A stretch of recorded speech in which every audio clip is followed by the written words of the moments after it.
Κωνσταντίνα Νούσια, ΜΕΑ, υποψήφια διδάκτορ της Ιατρικής Αθηνών. Πόσα χρόνια, ΜΕΑ? Είμαι 27 χρόνια. Έχουν δει τα μάτια σου? Έχουν δει πάρα πολλά τα μάτια μου. Θέλω να μου περιγράψεις, παρακαλώ, από την εμπειρία σου, από τη τόσο πολύχρονη εμπειρία σου, τις αντιδράσεις ενός ζευγαριού που έχει αποφασίσει να γεννήσει, να κάνουν μαζί μια οικογένεια, να χτίσουν μια οικογένεια και να γεννήσουν το πρώτο τους παιδί. Με ενδιαφέρει το πρώτο τους παιδί. Εγώ, σαν ΜΕΑ, το παίρνω και το δίνω στην αγκαλιά του πατέρα ή της μητέρας. Βλέπω τις αντιδράσεις τους. Περισσότεροι δεν είναι έτοιμοι. Έχεις αντιμέτωπος με το θαύμα της ζωής. Και ξέρεις ότι αυτό το θαύμα της ζωής έχει τα γονίδια σου. Κάποιοι το βλέπουν σαν δάνειο. Πώς παίρνεις ένα δάνειο και λες τώρα να εξοφλήσω αυτό το δάνειο για το υπόλοιπο της ζωής μου? Φοβερά μιλάς τώρα. Μπαμπάδες έχουν έρθει και μου έχουν πει: Κωνσταντίνα, τι θα κάνω εγώ τώρα? Να ρωτήσω κάτι, γιατί άκουσα πολύ πρόσφατα κάτι πολύ τραγικό που υπόθηκε και μάλιστα δημόσια στην τηλεόραση. Δηλαδή, ο μπαμπάς 9 μήνες δεν έχει καταλάβει τι συμβαίνει δίπλα στη γυναίκα που αγάπησε, ερωτεύτηκε και αποφάσισε μαζί της να φέρει τον κόσμο ένα πλάσμα, το θαύμα της ζωής του, τη συνέχειάς του. Και το θέμα είναι το εξής,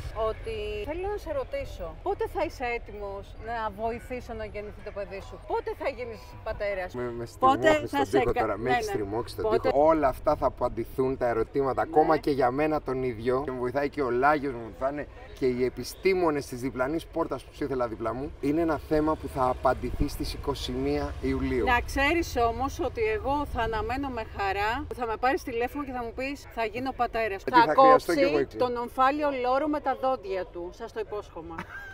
Σε ευχαριστώ. Κωνσταντίνα μου, σε ευχαριστώ. Και εγώ για την πρόσκληση. Σε ευχαριστώ.